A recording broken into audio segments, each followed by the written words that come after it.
Allform is the easiest way to customize your own premium sofa. I have 2 Allform sofas at home. Love them both. Go customize your sofa. Shipping is fast and free, and you'll get 20% off when you go to allform.com/Pacman. So we're going to start today with this incredible interview that took place with the now acquitted Kyle Rittenhouse on the Fox News Channel's Tucker Carlson program. This was a much promoted interview, and it confirms every single one of our suspicions about how Kyle Rittenhouse would be treated after his acquittal, which is they're making a hero out of him, or at least they're trying to. And as you watch these clips, consider the types of issues on which this 18-year-old kid who killed 2 people when he was 17 is being not only asked to weigh in, but Tucker's reactions, a full-grown man, reacting as if this is who we should be asking about such issues as the FBI, prosecutorial misconduct, self-defense, and on and on and on. So this is not only the exact predictable attempt to make a hero out of Kyle Rittenhouse that we predicted, but it is actually making him to be even more than that. It's making him an authority on self-defense. It's making him so many more things. So let's just jump right into it. Tucker Carlson introducing this and saying, this is the type of person you want more of in your country, if you can imagine that. During the course of our long conversation, Kyle Rittenhouse struck us as bright, decent, sincere, dutiful, and hardworking. Exactly the kind of person you'd want many more of in your country. He's not especially political. He never wanted to be the symbol of anything. So even just starting this with, this is just a great guy. I'm Tucker, and you trust me, and I tell you all the time what we need in this country, and we need more Kyle Rittenhouses. That's how they set the stage. And then immediately, you have Kyle Rittenhouse saying, this was about self-defense. This trial was about self-defense big picture, which the right loves. He's their hero. It wasn't Kyle Rittenhouse on trial in Wisconsin. It was the right to self-defense on trial. Right. And if I was convicted, no one would ever be privileged to defend their life against attackers.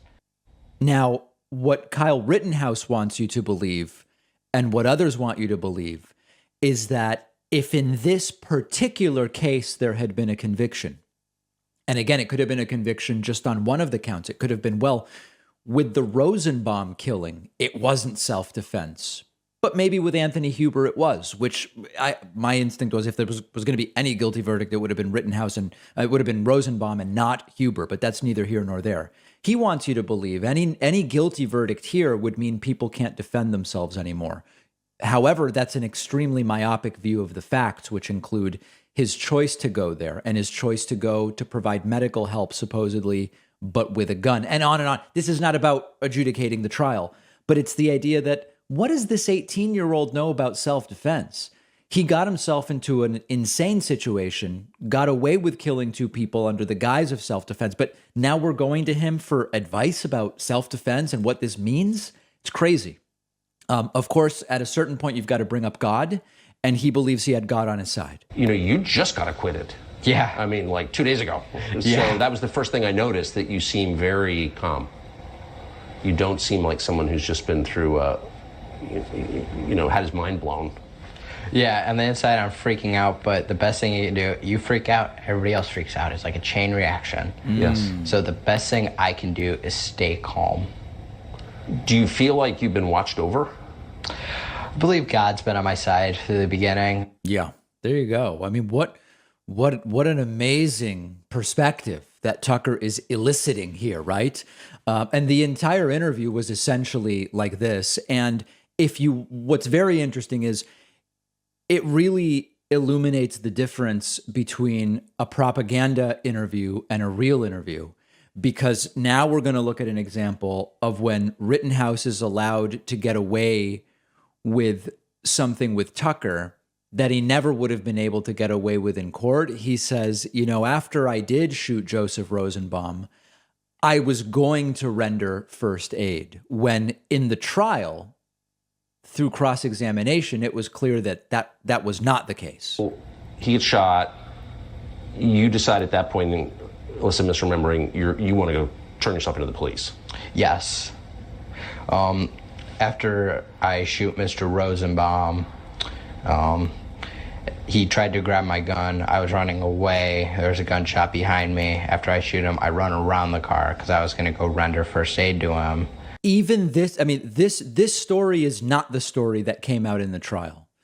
Rosenbaum grabbed my gun in order to take it from Kyle Rittenhouse. That's a detail that was left unclear from the case. I'm not saying was or wasn't self-defense. Again, I as I said from the beginning, I think the facts lend themselves to a reasonable doubt that this was self-defense as Kyle Rittenhouse saw it.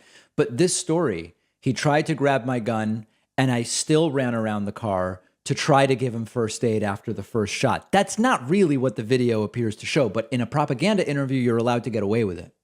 I wasn't able to because then there was a mob forming and calling for my execution to get him and to kill him.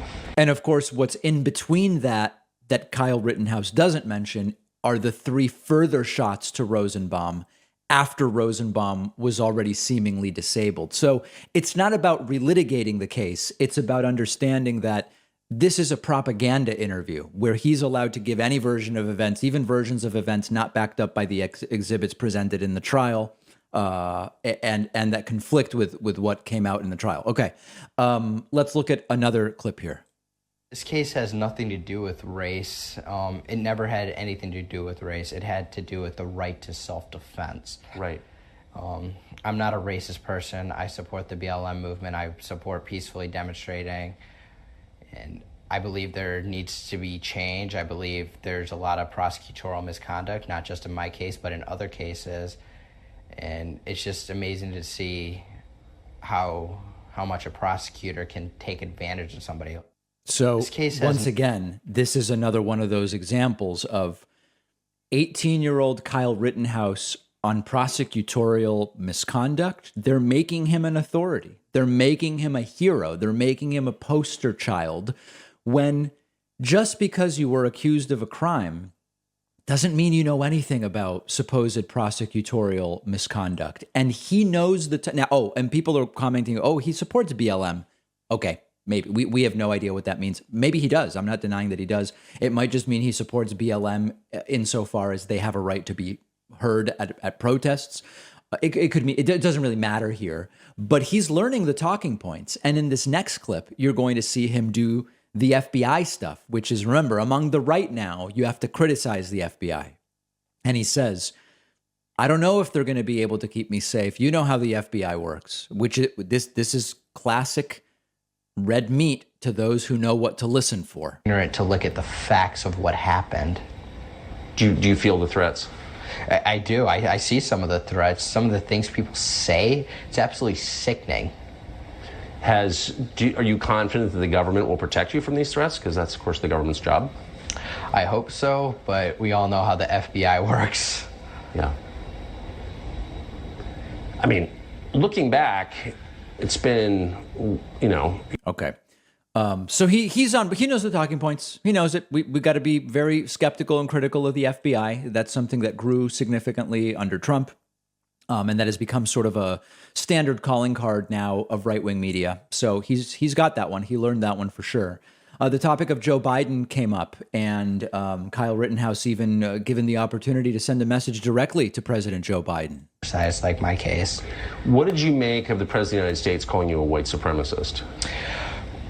Mr. President, if I could say one thing to you, I would urge you to go back and watch the trial and understand the facts before you make a statement.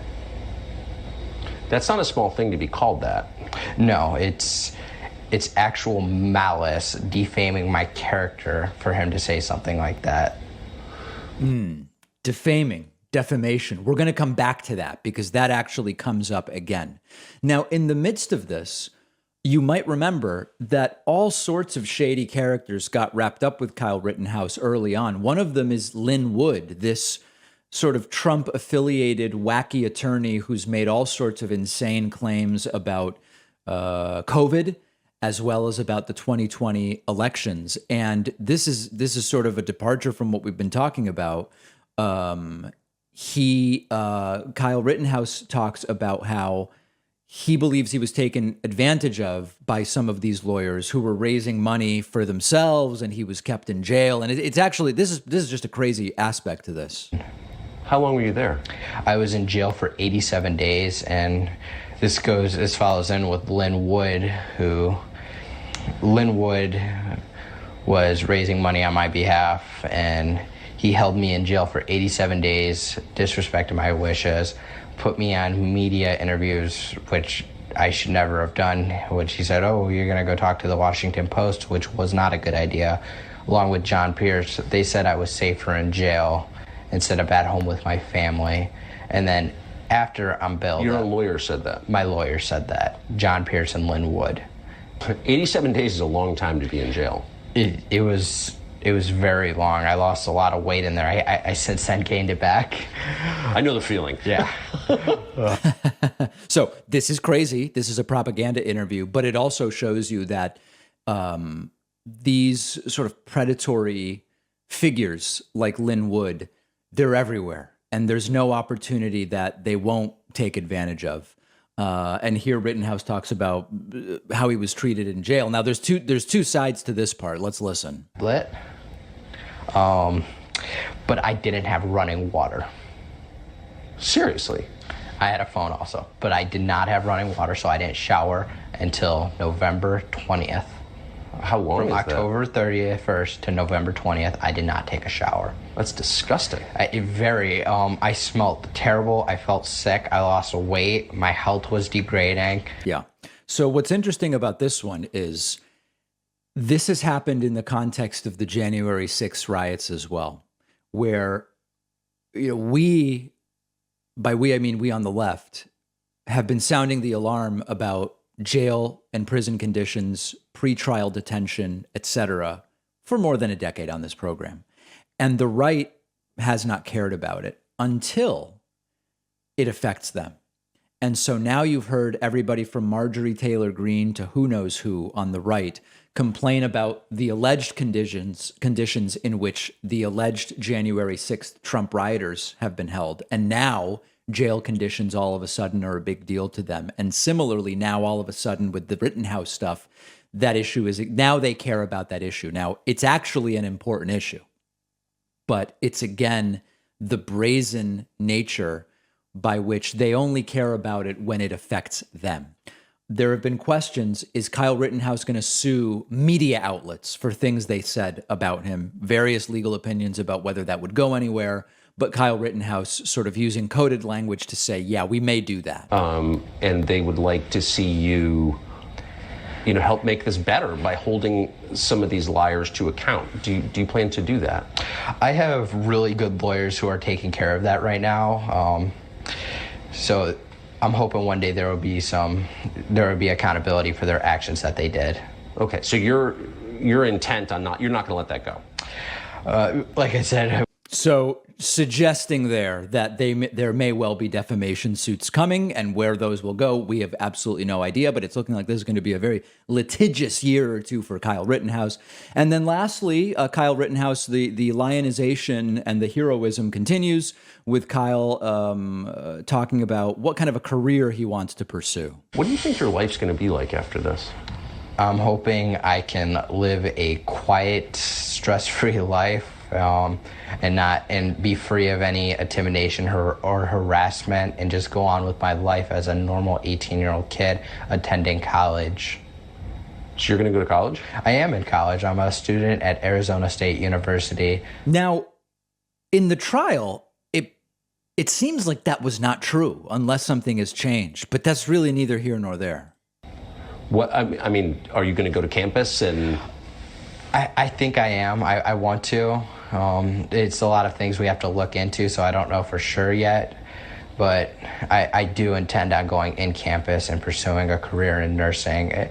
I may change it. I've been looking into law. I may want to become a lawyer. I haven't completely decided yet. but I've been looking, I want to be a nurse, so I've been doing the prerequisites for. How nice, right? So exactly as predicted, this is the new hero. This is the new hero. And of course, you can judge for yourselves based on your values and how you see the world, whether you think that he's worthy of being designated this hero. But weighing in on everything from prosecutorial misconduct to the trustworthiness of the FBI on the basis of the fact that he killed 2 people and was acquitted for it, exactly as we predicted. On December 14th, we will be doing our next David Pakman Show viewer town hall. It will be on the Pakman Live YouTube channel. Make sure you're subscribed to that channel at youtube.com/PakmanLive. We're going to take a quick break and be back right after this. One of our sponsors is Allform, hands down the easiest way to custom build your own sofa. You choose the premium fabric you want. You choose the sofa size, shape, color, even the color of the legs. You can customize every aspect of your new sofa to make sure it's the perfect fit for your home.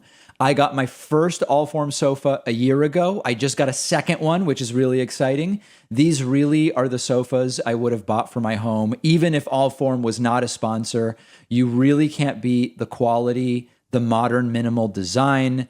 The sofas are spill, stain, and scratch proof. You can buy one piece and start with that, and then buy more seats and accessories to add on later. Shipping is fast and free. You get 100 days to decide if you want to keep the sofa.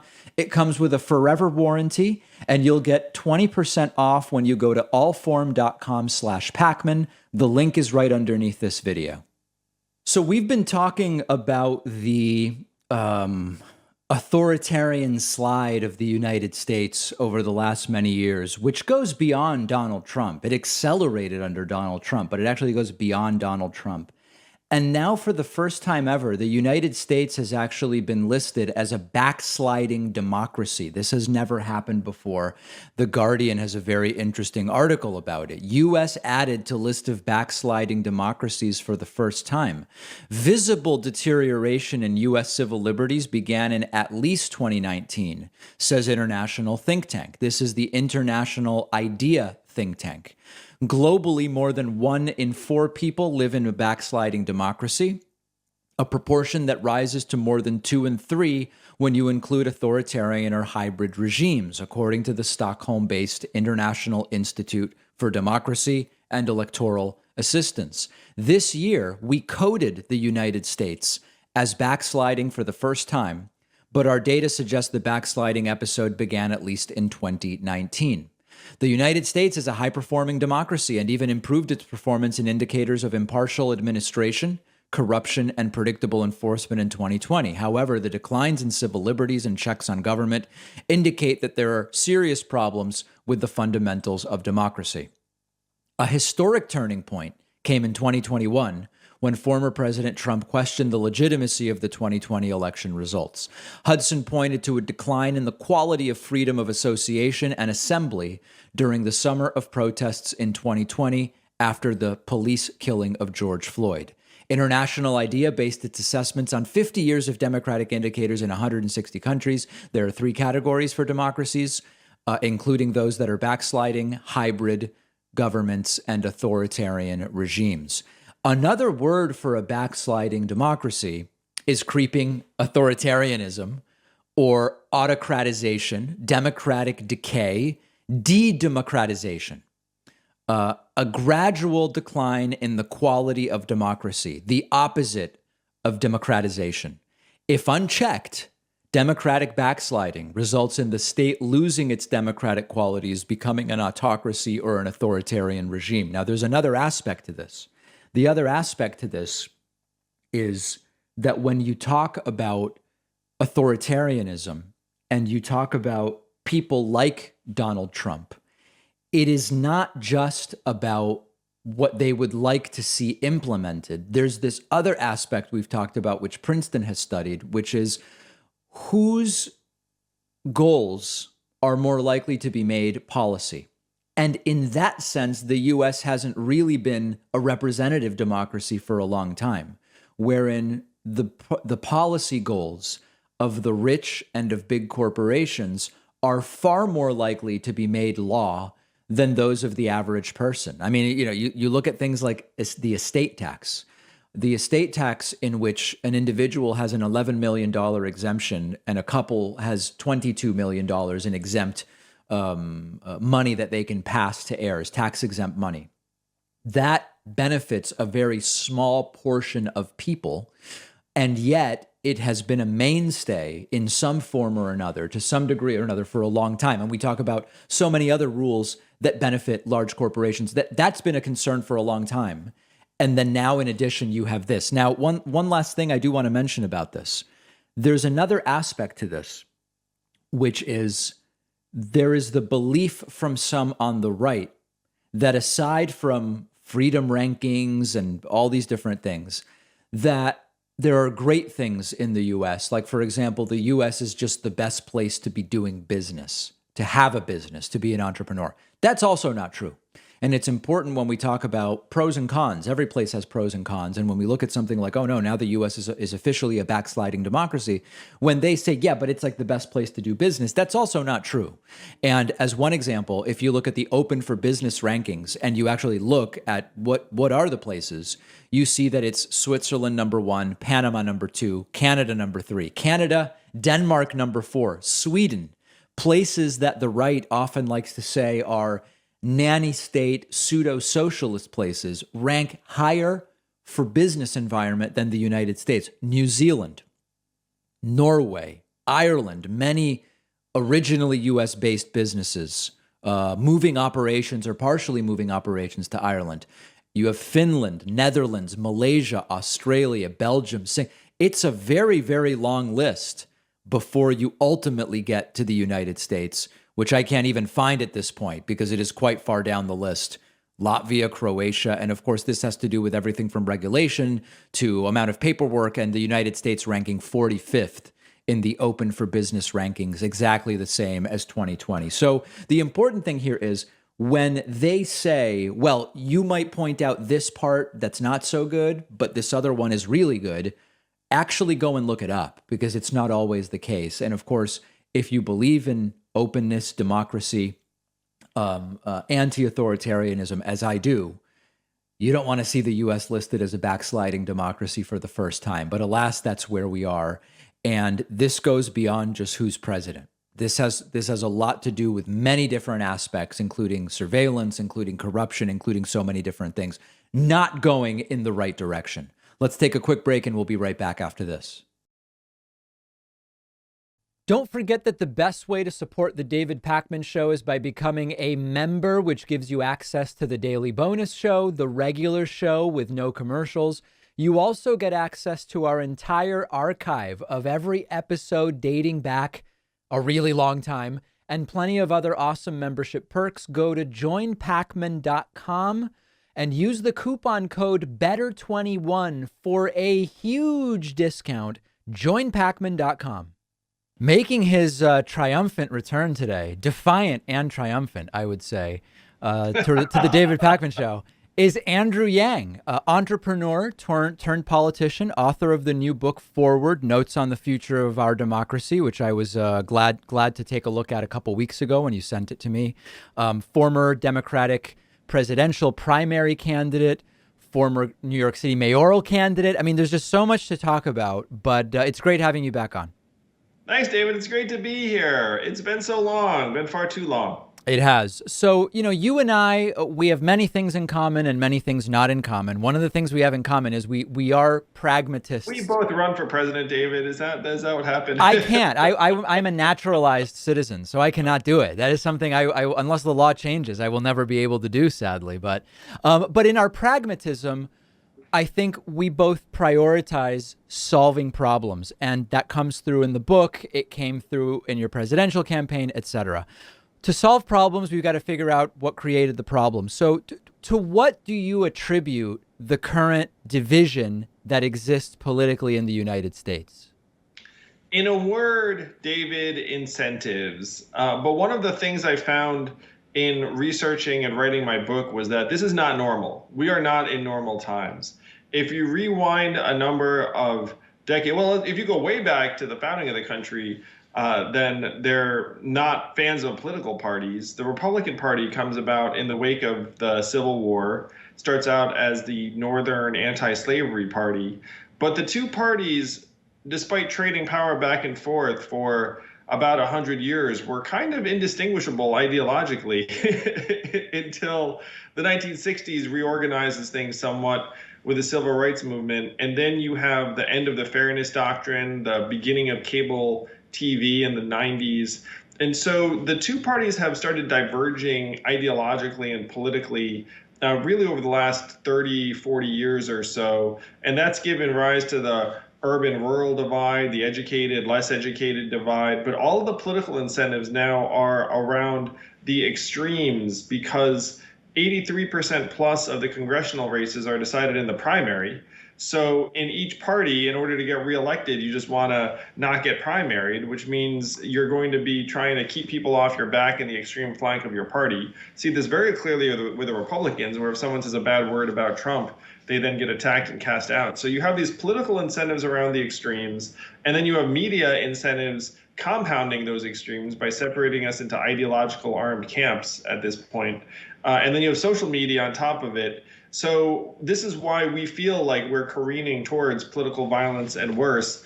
And I just want to commend folks like you, because I do see independent media as the antidote. Like you all aren't as ideological or inflammatory in many cases. Of course, there are people that are like that, but not you, David. So the polarization we're feeling is now a very predictable result of all of the political and media incentives that are driving the system. Okay, I mostly, small issues I could take with that, but for our discussion today, basically agree with the assessment. So we then get to the forward movement, the forward party, bridging this gap, finding something that maybe can cross the traditional party lines that more people can agree with. First question is, what is it that you think would be appealing to people from these two sometimes ideological extremes, sometimes just ideological differences? Well, I would say that polarization is a bad thing for everyone. Let's say you're on the left and you'd like to get something done on climate change, and you look up and you're like, why can we not get anything done on climate change? A Republican senator said something to me that really hit home. She said, Andrew, we get rewarded more for keeping an issue around than resolving it. And the example I've been using is Marco Rubio suggesting immigration reform, and then he gets shivved by the Republican Party. It's like, never mind, nothing to see. So if you are on the left and you're like, why can't we do things that 60, 70, 75% of us want? Then you'd want to try and reform this system to become more rational and more responsive to the desire of the majority of us. And you could go down the list on issues. You go immigration, you go climate change. Well, let's take climate change. I mean, so I think this is where we might have our first disagreement. Completely agree with you that the system, by explicitly and implicitly with things like the term limits that we have, almost always having to be campaigning for your next election, all these different things don't prioritize solutions to long-term problems like climate change. I agree with everything you said. And yet, part of climate change is a huge portion of one side doesn't believe it's real, or if they do, they don't believe humans are a factor. So this is where I get to, your analysis is great.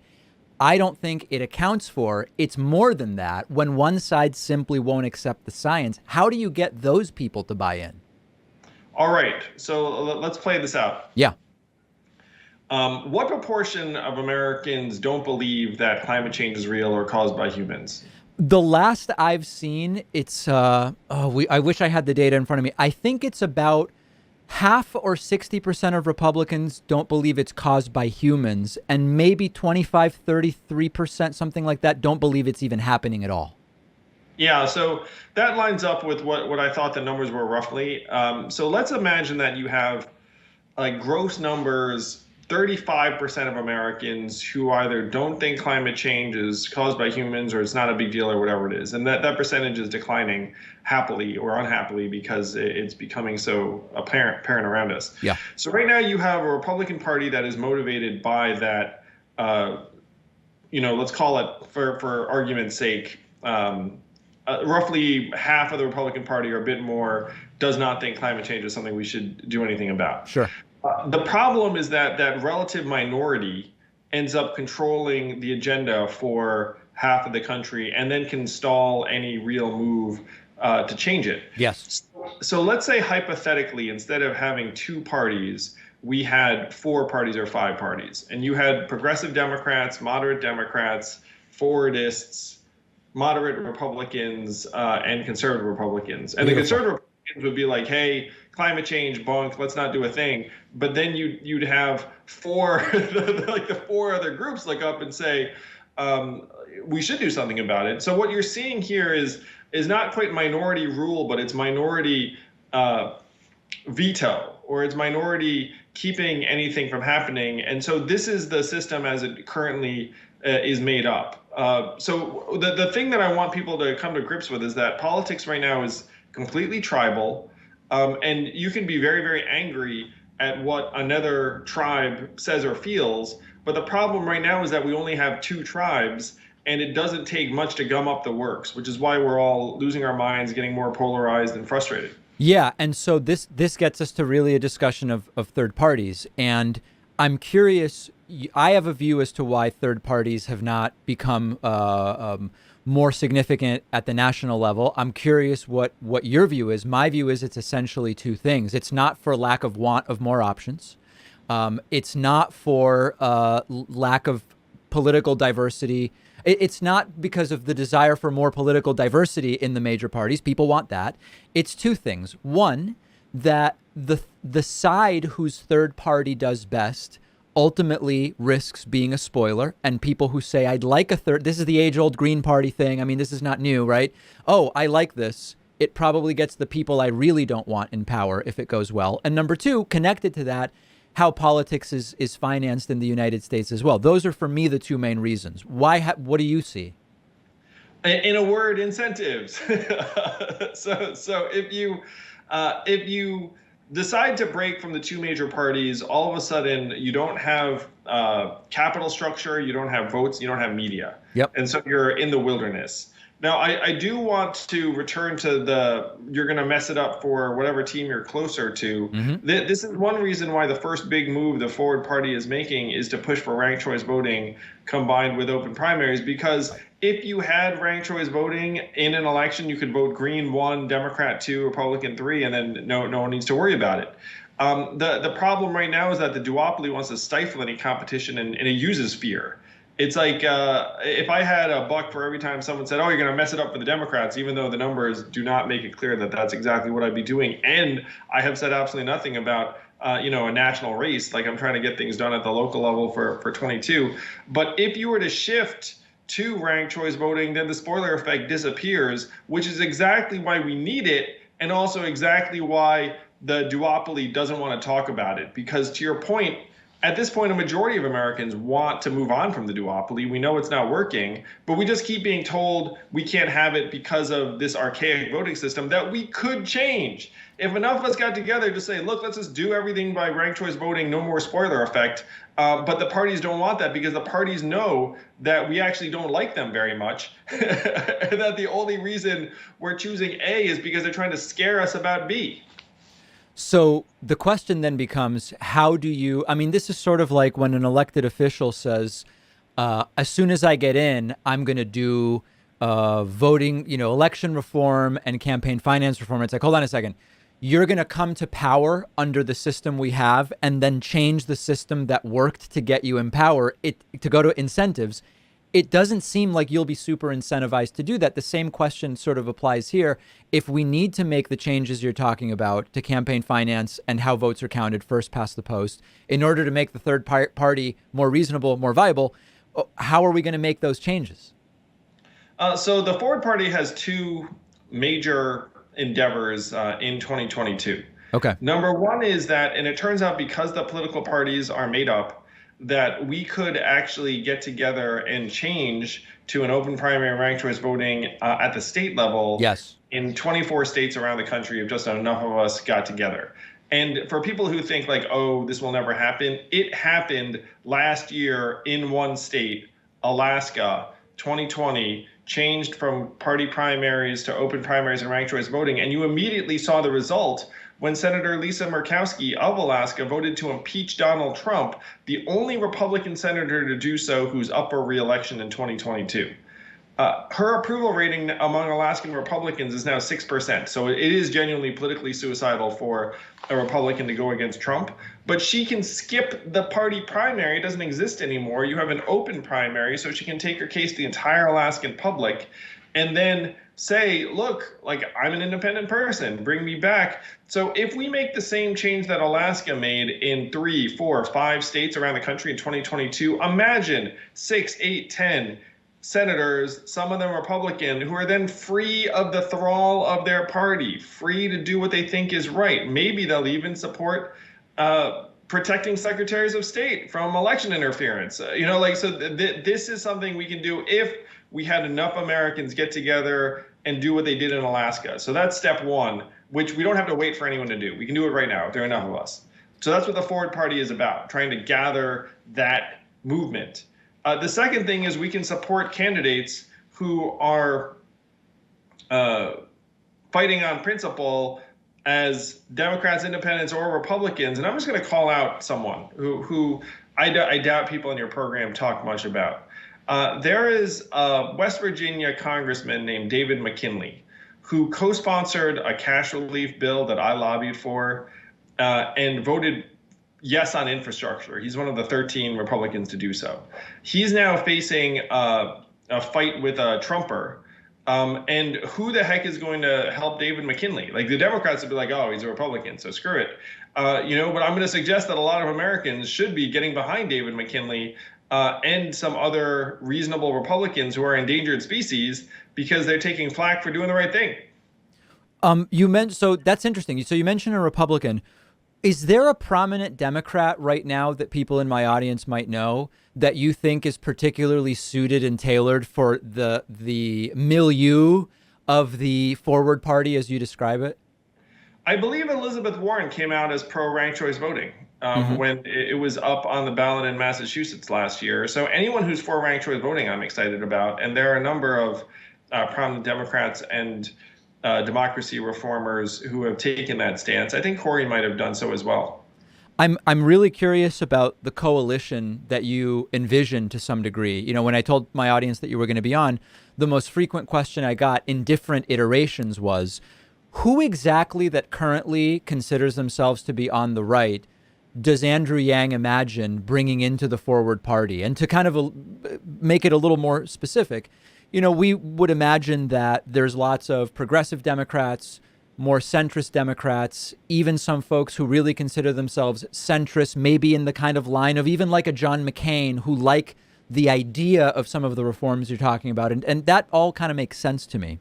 When I think about people who believe Donald Trump won the election, vaccines, the COVID vaccine magnetizes you, causes autism, whatever the case may be, etc., right? You know the package of ideas that I'm talking about. One, are those people that would even conceivably say this Forward Party idea that Andrew Yang proposes in a coalition with the left makes sense? And number two, are these even people that you want as part of your coalition? First, let me say, I want everyone as part of the coalition. You know, if you can vote, we can disagree on a lot of things. It's all to the good. If we agree on the fact that this duopoly is not working, it's designed to turn us against each other and sink us. So that's one of the principles of the Forward Party is that, look, I can disagree with you on a lot of stuff, but if we can make common cause on this, then we can go back to disagreeing when the democracy is actually set up to succeed, when they're, you know. So let me ask, so even, to make it really specific, if people on the right say the Republican Party is too centrist, I'm an extreme white supremacist or something like that, but I think we need to get, we need single transferable vote or whatever and campaign. You still welcome that because you're on the same page on that one issue?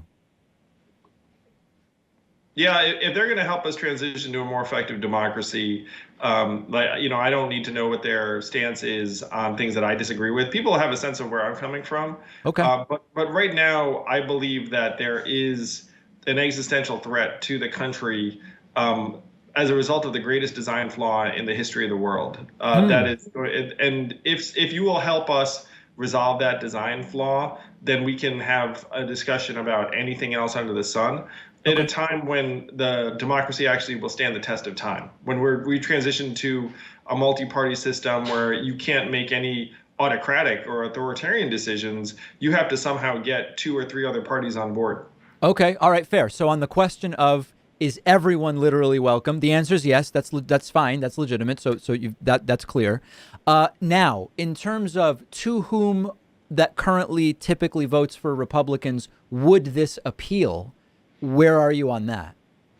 There are all sorts of folks who are displeased with Trump. There's a person online who said the other day, it's like, look, I voted for Trump twice, and I don't even want him back. You know, like there are voters out there who are concerned about the country, and I've been heartened by the fact that I've gotten a lot of incoming expressions of support from military veterans, members of law enforcement or former law enforcement who despair about the state of the country. They see where it's going to, and they say, this is what I've been waiting for. There's an independent community that right now is politically homeless. They're very numerous. There are 44% of Americans consider themselves independents. And I would say that we're seeing a lot of them come in like that. One of the things I'm going to suggest, first, if you look at the appetite for a third party, it's higher among both Republicans and independents than Democrats. So if you imagine who's going to draw third party energy, like or where it's going to come from, like by the numbers, it's likely to come from those groups. And imagining that every Republican or former Republican or independent is excited about Trump is just not right, you know. But saying that group is also open to Democrats is also not right. I have encountered so many Americans who just shut down when you have a D next to your name, sure, which I found unfortunate. But the thing I want to suggest to people is that, again, all politics is tribal at this point. And so what we need to do is we need to have more tribes emerge so that we have a chance. If we stick to 2 tribes, we're done. Last thing I want to ask you about, and we're shifting gears a little bit, but because of your background in technology, I'm very curious as to your insights, particularly as someone who used social media really effectively in the Democratic primary run that you made. All the talk now about the so-called regulation of social media. One interesting artifact of this has been the rapidity with which those who have for a long time claimed businesses should be able to do whatever they want as long as it's not illegal are now demanding that social media companies be forced to allow messages that violate their terms of service to be up. That's a hypocrisy we could talk about, but I don't want to focus on that necessarily today. What I'm curious about from your perspective is what should be the regulatory infrastructure as to the social networks, particularly from this point of view of political bias that Don Jr., whoever else are regularly tweeting about and sort of saying we are the victims here. What would you like to see? I think our government needs to modernize its approach to social media and technology in general. Right now, it's behind the curve. It's laughable or embarrassing. This is also an outgrowth of our gerontocracy, David. I mean, the reality is that our congressional leaders are in their 70s or 80s. If it is Biden versus Trump in 24, which it looks like it's going in that direction, their combined age will be 158. Yeah. So then asking our government to understand what's going on in social media is, at least right now, a bridge too far, and like that has to change. If I were in charge, I would be getting into the guts of these social media companies, setting what Jonathan Haidt suggested as like a filter where you end up being able to just like ignore people who are customarily aggressive, obnoxious. I mean, you can watch it if you want or get those messages if you want, but you actually set up a way to reward people who tend to be more balanced and normal in their conversation. Okay. Because now the energy in social media rewards the more aggressive or sensationalistic. You're self-accepted again. You just like keep it even keeled, and yet everyone loves you. Well, you should see the emails I get. But so it sounds like you're not saying you would be in favor of the government going to YouTube and saying you've got to leave up anti-vaccine content. Oh, there are certain things that you'd have to say are in the public good that, and there's disinformation. And there's disinformation that can be destructive in a way that, like if you're functioning society, you do not want to say like every idea is the same, including ideas that, by the way, in this case, could lead people to lose their lives. So in other words, you want to make it easier to control one's experience on these platforms, but not take the approach that some on the right are saying, which is these platforms should be forced to allow content that violates their terms of service. Again, as long as it's not illegal on the basis of discrimination on race or sex or this type of thing. Well, I'm going to echo what some of the social media CEOs themselves say, which is like, why are we in a position to make this decision? And the reason they're making that decision is because the government is absent. One of the social media CEOs said, look, we should get together, tech, government, media, nonprofits, and set rules of the road so it's not just us doing the content moderation decision, then you yelling at us about it. Because wherever they draw the line, they're going to get yelled at. I happen to think the conservatives are off base in terms of saying like, oh, you're sledging conservative content. It's like conservative content actually performs great on a lot of these platforms. Yeah. And if there's anything we should be concerned about, it's the deteriorating mental health of our young people, teenage girls in particular. So if you're a conservative, like, get mad about that, in my mind. Right. Like your daughter's being depressed. Like, isn't that a bigger issue than the fact that, anyway. And I guess then the question would become, if Facebook knew that was going on and was hiding it for a period of time, are they really good faith players to be involved in figuring out the regulation, which is sort of a second order question? Well, they can be at the table, but we should stop pretending that companies are going to do anything other than what's going to maximize their financial returns, which is exactly what you'd expect them to do. So, so if you have that expectation and then you go in and say, hey, guess what? We're going to do things that are going to make your financial returns lower, and tough luck. And so one thing I suggested as like a random thing, it's like, maybe Instagram should turn off for teenagers between midnight and 7 a.m. Like, maybe just looking at pictures of your high school classmates is something we don't want you to do in the middle of the night. Like just like a random thought. And so you can see that kind of like, would Facebook be excited about that? Of course not. They'd be like, oh, we make money then. We make money all the time. Right. It's like, The book is Forward, Notes on the Future of Our Democracy. I really appreciate reading the book, and we've been speaking with the book's author, Andrew Yang. Always great having you on, and I really appreciate your time. Thank you, David. Great to be back. If you value what we do at The David Pakman Show, remember to support us on Patreon. Go to patreon.com/David Pakman Show, where you can get access to behind-the-scenes videos, the Daily Bonus Show, the commercial-free Daily Show, as well as special discounts on merch, including hats, hoodies, mugs, and T-shirts.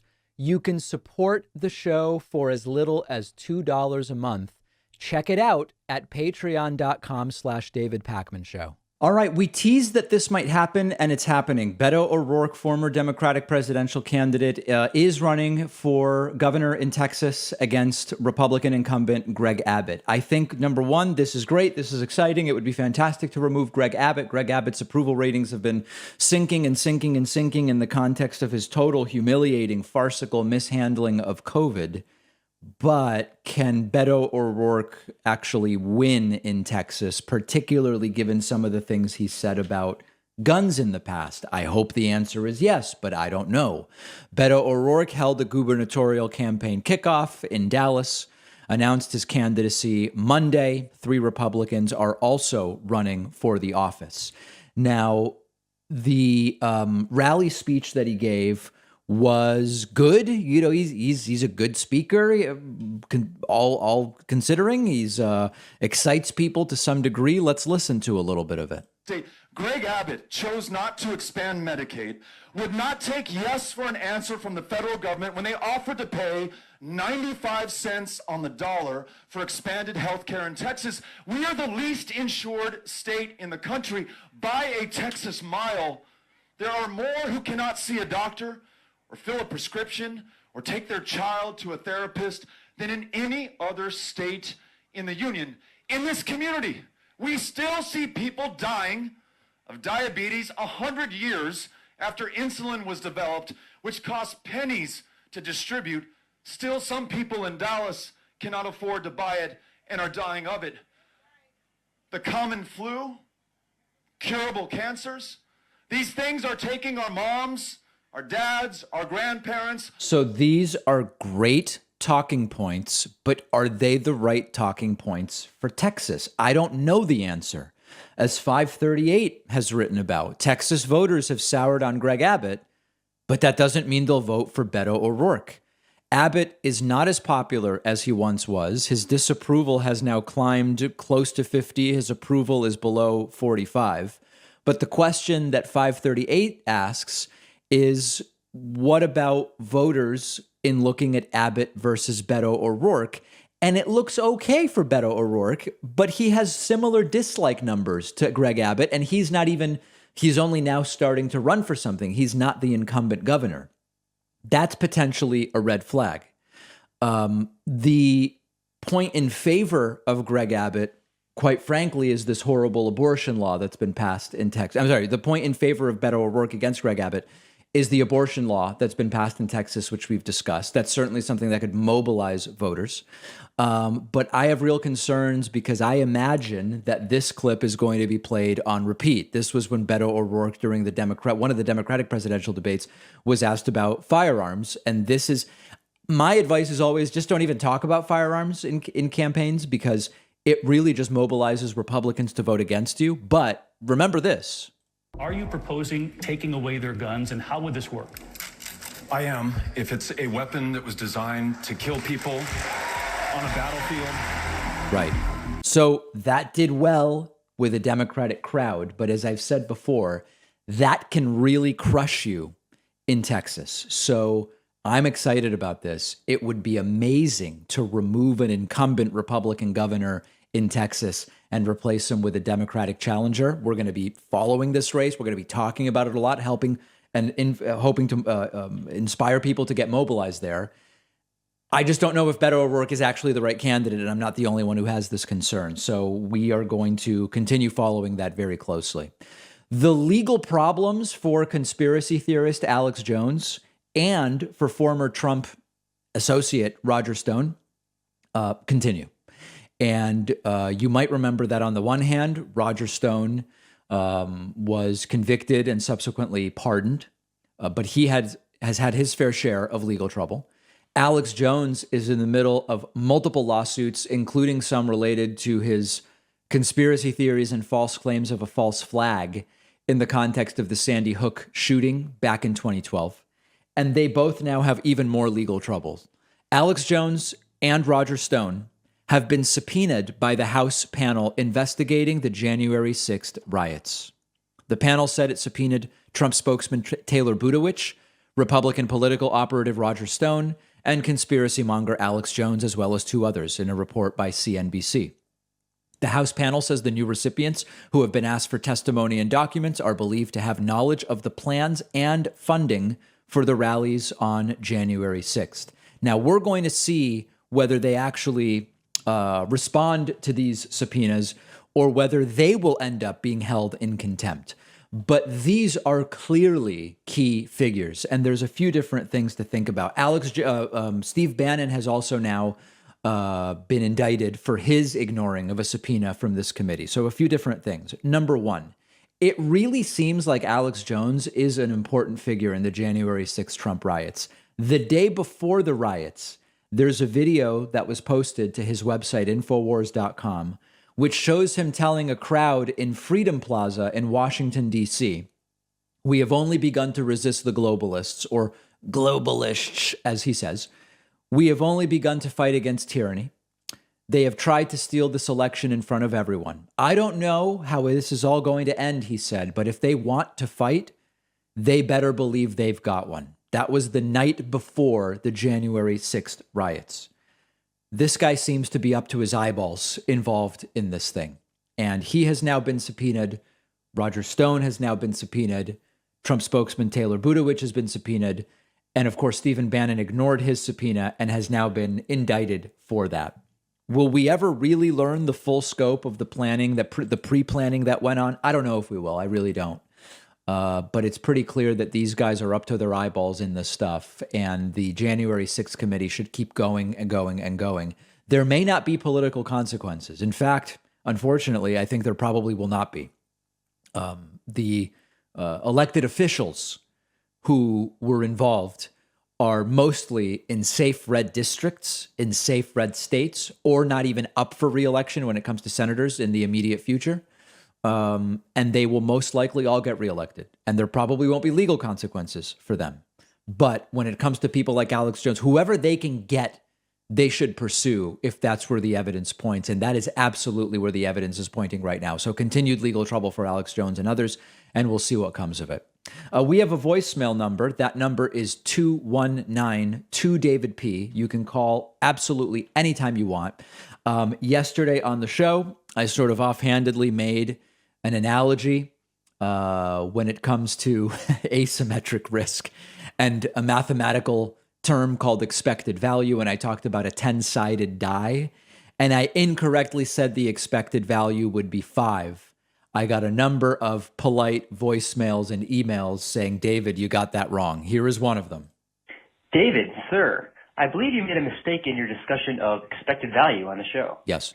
If you roll a 10-sided die and earn the amount of money that shows up on the die, such as $1 for a 1, $2 for a 2, etc., as you discussed, your expected value is actually $5.50, not just $5. Yes. Just try it. Add up all the numbers from 1 to 10 and divide by 10. It's $5.50. You'd need a 9-sided die for the expected value to be $5, which I'm not sure is geometrically possible. Anyways, I appreciate your attempt to incorporate statistics into the show and keep up the good work. Yeah, I received many corrections. The expected value of the imaginary 10-sided die is 550, not 5. The point I was trying to make still remains, but I appreciate being corrected, and I appreciate the audience for keeping me honest, but also accurate. And it is an expected value of 550. If you don't even know what I'm talking about, not a big deal. We have a great bonus show for you today. The Ahmaud Arbery killing, with 3 defendants in that trial, has moved beyond closing arguments and is, as we speak, in prosecution rebuttal. And we're going to talk about how this case differs from the Kyle Rittenhouse case on today's bonus show. We are also going to talk about this bizarre incident where a truck carrying cash had some kind of an issue where the cash ended up scattered all over a California freeway, and it caused quite a frenzy. We'll also talk about the difference between a freeway and a highway. I still don't understand it. Maybe there isn't one. We will also talk about the COVID spike that's going on. In some parts of the United States, things are as bad right now as they were last November. Why? And what is the outlook? We're going to talk about all of it on today's bonus show. You can sign up on my website, joinpacman.com, become a member, get instant access to the bonus show. We will be here tomorrow with a new show and then off the rest of the week for Thanksgiving, but many programs still coming up between now and then.